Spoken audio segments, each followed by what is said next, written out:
Good morning everyone. It is chapter number 6 cost. Okay? तो सबसे पहले इस चैप्टर में हमें क्या करना होगा कि पहले वाला जो चैप्टर हमने पढ़ा है उसका रिव्यू देखना होगा. तो in the previous chapter we studied the various concept and laws related to the behaviour of product. हमने देखा कि प्रोडक्ट का क्या बिहेवियर रहता है, प्रोड्यूसर के साथ किस तरह से होता है, किस तरह से 3 फेसेस से होकर हमारा प्रोडक्शन निकलता है. मार्जिनल प्रोडक्शन क्या है, टोटल प्रोडक्शन क्या है और एवरेज प्रोडक्शन क्या है. लास्ट चैप्टर में हमने प्रोडक्शन फंक्शन में यही जाना था. तो as a firm uses various inputs. एक फर्म होती है वो बहुत सारे इनपुट्स को काम में लेती है. रॉ मटेरियल है, मशीनरी है, लेबर है, लैंड है, बहुत सारे इनपुट हम जब करते हैं. आप एक टी मेक करते हैं, जब एक कप चाय आप बनाते हैं तो कितने इनपुट्स उसमें डालते हैं, है ना. पानी होता है, दूध होता है, चाय होती है, लीव्स ऑफ ट्री होती है, और शुगर होती है, मिल्क होता है, मसाला होता है, गैस होता है, स्टोव होता है, बर्तन होते हैं, तब कहीं जाकर आपकी एक कप ऑफ टी बनती है. तो वैसे ही जब प्रोडक्शन होता है तो उसमें हमारा प्रोड्यूसर बहुत कुछ इनपुट करता है, तब हमारे पास आउटपुट के रूप में वो प्रोडक्शन आ पाता है. तो firm has to make payments for such inputs as they do not come free, है ना. अब ये इनपुट्स जो फर्म कर रही है, जो भी सामान वो लगा रही है, वो फोकट में तो नहीं आता कि फ्री ऑफ कॉस्ट आता है, ऐसे ही उसको फ्री ऑफ चार्ज मिल गया. नहीं, उसको दाम चुकाने पड़ते हैं. आज मैं रॉ मटेरियल कह लूँ तो प्रोड्यूसर उसके दाम चुकाएगा, मैं मशीनरी कह लूँ तो प्रोड्यूसर उसके दाम चुकाएगा.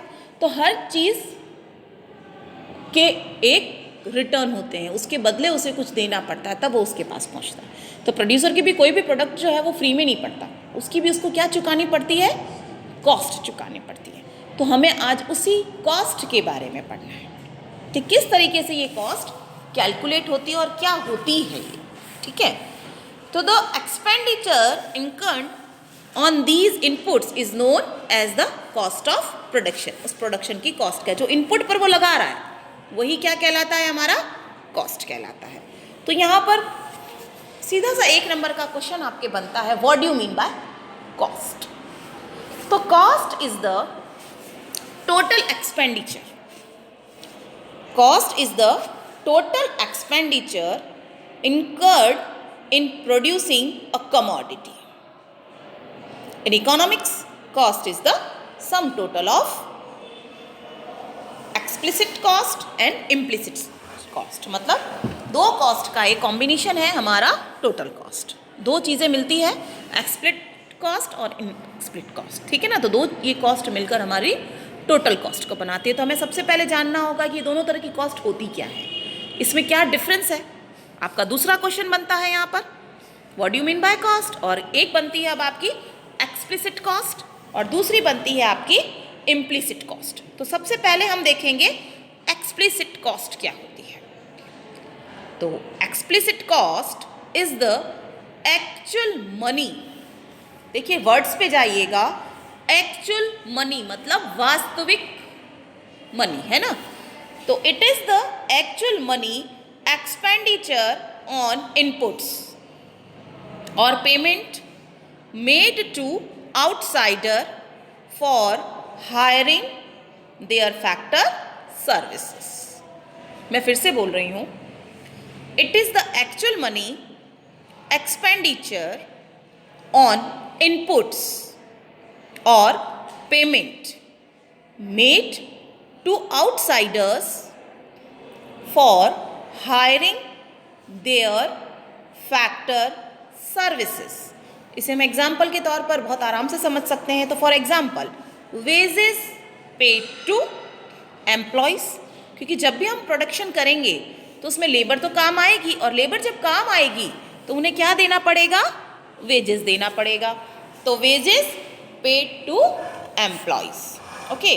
And rent paid for hired premises. Rent paid for hired premises. Payment for raw materials. तो आपने देखा कि जो भी इनपुट किया है वो सारा किस में आ रहा है, इम्प्लिसिट कॉस्ट. ठीक है.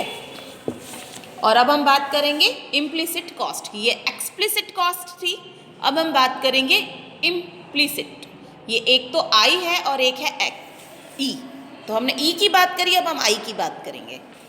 तो implicit cost, it is the estimated value of the inputs, it is the estimated value of the inputs supplied by the owners including normal profit। अब इसके एग्जाम्पल्स क्या होंगे?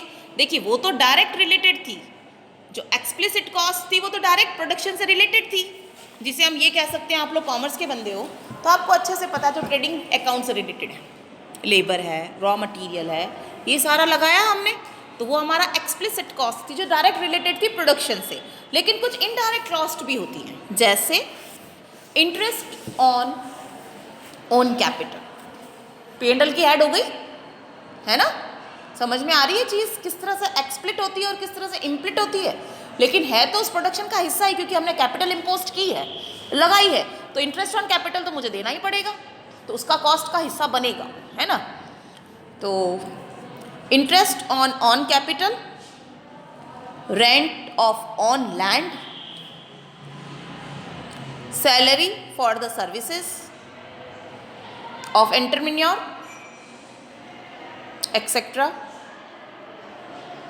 Such costs are the cost of self-supplied factor। Okay, समझ में आ गया कि explicit cost क्या है और इम्प्लिसिट कॉस्ट क्या है।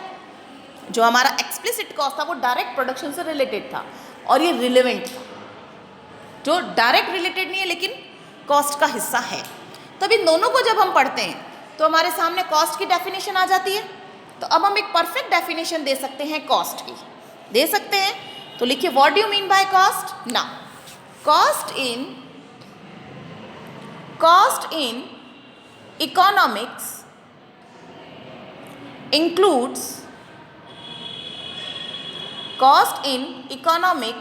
includes actual expenditure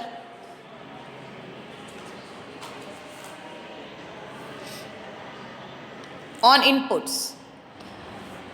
मतलब एक्सप्लिसिट कॉस्ट हो गई जो एक्चुअल कर रहे हैं हम, एक्चुअल माने एक्सप्लिसिट कॉस्ट, और जो इनडायरेक्ट है, एक्चुअल नहीं है, प्रोडक्शन पर नहीं लग रही है लेकिन उससे रिलेवेंट है, तो वो हमारी इम्प्लिसिट कॉस्ट थी।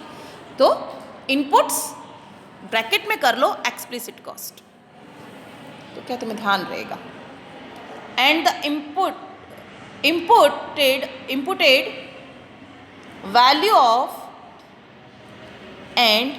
imputed value of inputs supplied by the owners, तो वो क्या हो गई, इम्प्लिसिट कॉस्ट हो गई। पहले एक्सप्लिसिट कॉस्ट थी, इन दोनों को अगर मैं जोड़ दूं तो मुझे क्या मिलेगी, कॉस्ट मिलेगी।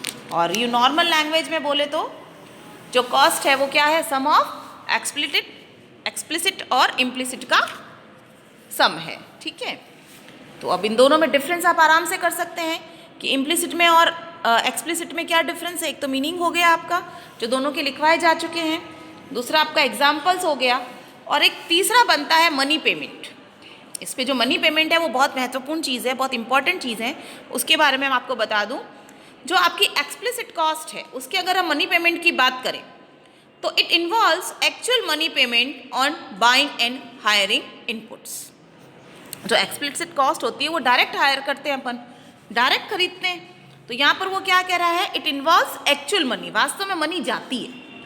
जो एक्सप्लिसिट कॉस्ट है उसमें वास्तव में मनी बाहर जाती है, लेकिन जो हमारी इम्प्लिसिट कॉस्ट है उसमें मनी कहीं नहीं जाती, मनी का फ्लो नहीं होता, क्योंकि उसमें हम किसी से कुछ दे नहीं ले रहे, हमने हमारी ही इंटरेस्ट, कैपिटल पर इंटरेस्ट लिया। तो ये विदाउट मनी कैलकुलेशन है, इसमें मनी का ट्रांजेक्शन नहीं होता। मेरी खुद की ही कैपिटल पे मैं क्या करूँगी, इंटरेस्ट लिया, सिर्फ मैं अपनी कैपिटल में तो जोड़ दूँगी। आप थोड़ा सा फर्दर क्लासेस में जब जाएंगे 12th में, तब आपको इंटरेस्ट ऑन कैपिटल अकाउंट बनाना सिखाया जाएगा, तब आप बहुत अच्छे से इस चीज़ को समझ भी पाएंगे कि कैसे हुआ ये। तो ये कुछ ऐसे हुआ कि मेरी खुद की ही इन कैपिटल पर मैं अपना इंटरेस्ट इम्पोज कर रही हूँ। किस लिए कर रही हूँ? सिर्फ अपना लाभ, अपना प्रॉफिट कम दिखाने के लिए। वास्तव में मैंने कोई कैश की ट्रांजेक्शन थोड़ी करी, मैं अपने ही बिजनेस में से पैसा निकाल के थोड़ी ले गई। ये सारी नॉन कैश ट्रांजेक्शन होती है, इसमें वास्तव में कोई पेमेंट किया नहीं जाता, सिर्फ कैपिटल को कम और ज़्यादा किया जाता है। इससे कैपिटल जो आपका प्रॉफिट है वो कम हो जाएगा कि भाई मैंने तो खुद की इंटरेस्ट पर कैपिटल ले लिया, खुद ने बिल्डिंग दी थी, उस पर उसका रेंट भी लगा लिया, मैं अपनी सर्विसेज इसको अपने ऑर्गेनाइजेशन को प्रोवाइड करवा रही हूँ, मेरी सैलरी ये बनती है। इन सब से क्या हुआ? आपका प्रॉफिट कम हो गया ना। It is also part of P&L appropriation. After P&L account you also prepare a P&L appropriation account, है ना। तो it is not a charge on profit but it reduce the profit. It is not charges on the profit but it reduce the profits. So after that your profit will be decreases. आपका profit क्या हो जाएगा? Decrease हो जाएगा और आपका tax बच जाएगा।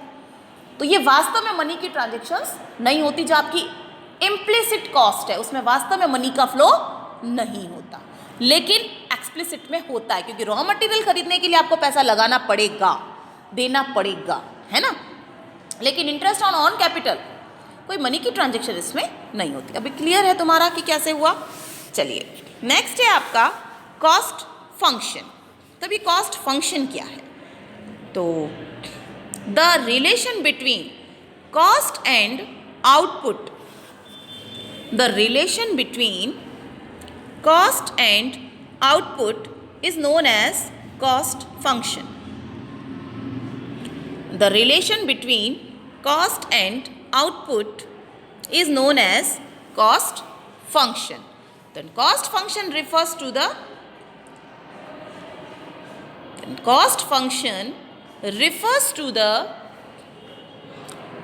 functional relationship between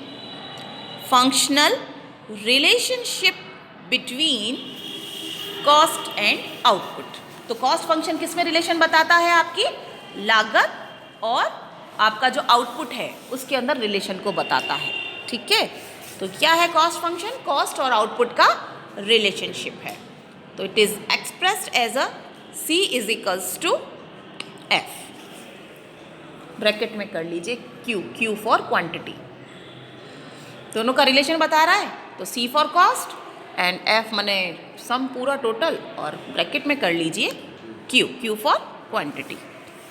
अब हम बात करेंगे अपॉर्चुनिटी कॉस्ट की। तो what do you mean bye opportunity cost? Opportunity नाम से ही पता चल रहा है हमें, अपॉर्चुनिटी, अवसर।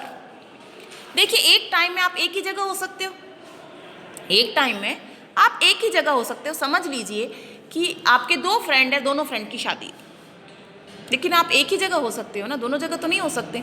तो आपको एक अपॉर्चुनिटी को क्या करना पड़ेगा? रिड्यूस करना पड़ेगा, छोड़ना पड़ेगा ना। तो वो जो छोड़ी गई लागत है, भाई मैं संदीप की शादी में गया इसलिए मनदीप की शादी में नहीं जा पाया, तो मैंने मनदीप की शादी में नहीं नहीं गया, तो मैंने कौन सा खाना गंवाया? वहाँ पर ये मेनू था, अरे यार ये सब तो मैं खा ही नहीं पाया, तो आपने वो अपॉर्चुनिटी खो दी। या मैं यहाँ बैठ के पढ़ा रही हूँ, मैं इसी समय में ये जो मेरे पास वाले डेस्क है उस स्कूल में पढ़ा सकती थी। यहाँ मुझे 40,000 मिल रहे हैं, वहाँ मुझे 50,000 मिल रहे हैं, तो मैंने 50,000 की अपॉर्चुनिटी को मिस कर दिया। तो ये कहलाती है हमारी अवसर लागत, कि मैं यहाँ ये ना करके अगर मैं वो करती, अगर मैं अपना कैपिटल इस प्लांट में नहीं लगाती, जैसे समझ लो मैंने एक एंटरप्रेन्योरशिप किया, तो मैंने अपना कैपिटल इम्पोज किया ना, उसके अंदर लगाई ना कैपिटल, तो मैं वो कैपिटल अगर यहाँ नहीं लगाती, मैं कहीं और लगाती, तो मुझे इतना रिटर्न मिलता। तो मैंने वो अपॉर्चुनिटी क्या कर दी है? मिस कर दी है। तो it is called opportunity cost. तो opportunity cost is the cost, opportunity cost is the cost of the next best alternative forgone. ठीक है, जो बेस्ट नेक्स्ट अल्टरनेटिव था जिसे मैंने मिस कर दिया, वो है मेरी अपॉर्चुनिटी कॉस्ट। लिखा, तो opportunity cost is the cost of the next best alternative foregone. Okay, अब हम बात करेंगे शॉर्ट रन कॉस्ट की। किसकी बात करेंगे? शॉर्ट रन कॉस्ट की। तो we know in the short run there are some factor which are fixed while other are variable. ठीक है, कुछ फिक्स्ड होते हैं और कुछ वेरिएबल्स होते हैं। जो भी फैक्टर्स होंगे कुछ फिक्स्ड होंगे, कुछ वेरिएबल होंगे। जैसे रॉ मटेरियल है, हर बदलता रहेगा हर यूनिट के साथ, लेकिन आपका बिल्डिंग है, फर्नीचर है, ये सब फिक्स्ड रहेंगे। या आपका बिजली का बिल है, बिजली का बिल है तो एक फिक्स चार्जेस जो आते हैं वहाँ तक तो स्थिर ही रहता है ना, उसके बाद आप यूनिट दर यूनिट बदलता है। वाटर बिल है, स्थिर रहेगा। आपका चौकीदार है बाहर खड़ा, आप चाहे प्रोडक्शन करें चाहे ना करें, कितना भी करें, कितना भी करें, 100 यूनिट करें, 200 यूनिट करें, आपका चौकीदार जो बाहर है वो उतने ही पैसे लेके जाएगा। फिक्स्ड है, वो बदल नहीं सकता। आपके प्रोडक्शन के साथ उसकी सैलरी नहीं बदलती। आपका सुपरवाइज़र है जो आपने एज ए सुपरवाइज़र वहाँ अपॉइंट कर रखा है, अब आप 100 यूनिट बना रहे हो, 200 यूनिट बना रहे हो, आप 500 यूनिट बना रहे हो, उससे उसको कोई लेना देना नहीं है। उसको मतलब क्या है, सुपरवाइज करने से मतलब है, अपनी मंथली इनकम से मतलब है उसको, तो वो प्रोडक्शन के साथ बदलती नहीं है। तो इस तरह से कुछ फिक्स्ड होती हैं और कुछ वेरिएबल हो। लेकिन आपका रॉ मटेरियल, आपका लेबर, ये बदलता है। आपका डेप्रिसिएशन तो सालाना लगेगा, फिक्स्ड हो गया। आपने पूरे साल आपने मशीनरी काम में ली चाहे नहीं ली, लेकिन डेप्रिसिएशन तो लगाना पड़ेगा। बट रॉ मटेरियल आप जितना प्रोडक्शन यूनिट प्रोड्यूस करोगे उसके साथ आपका बदलेगा। आ गया बात समझ में कि किस तरह से फिक्स्ड और किस तरह से वेरिएबल होते हैं। तो हम शॉर्ट रन की बात करें तो 2 वेरिएबल इसके अंदर होते हैं, एक तो फिक्स्ड कॉस्ट और एक होती है आपकी वेरिएबल कॉस्ट। तो इन दोनों की जब मैं टोटल कर लूँ तो मेरी टोटल कॉस्ट निकल आती है। अगर मैं वेरिएबल कॉस्ट और फिक्स्ड कॉस्ट की टोटल लगा लूँ, सम कर लूँ उसका, तो मुझे टोटल कॉस्ट मिल जाती है।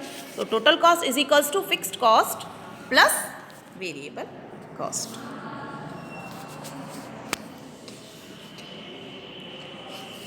चलिए, देन टोटल फिक्स्ड कॉस्ट जिसे हम कहेंगे TFC और फिक्स्ड कॉस्ट माने FC, ये क्या होती है? तो या तो मैं कह लूँ टोटल फिक्स्ड कॉस्ट या कह लूँ उसको फिक्स्ड कॉस्ट, तो मेरे लिए TFC सही रहेगा ताकि हमें याद रहे कि टोटल फिक्स्ड कॉस्ट है ये, है ना। तो टोटल फिक्स्ड कॉस्ट या fixed cost refers to those cost, total fixed cost और fixed cost refers to those costs which do not vary directly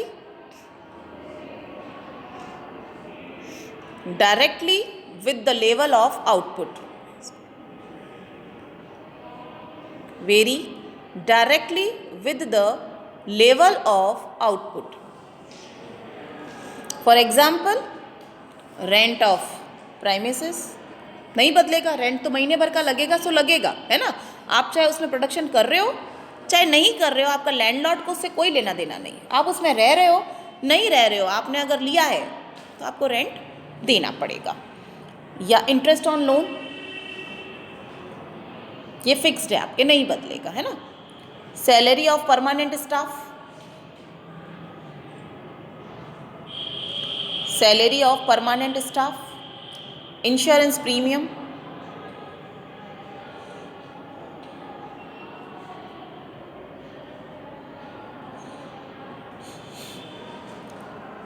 salary of permanent staff, insurance premium, ये सब आपको चुकाना ही पड़ता है। तो एक शेड्यूल हम बनाएंगे। तो total fixed cost schedule, total fixed cost schedule.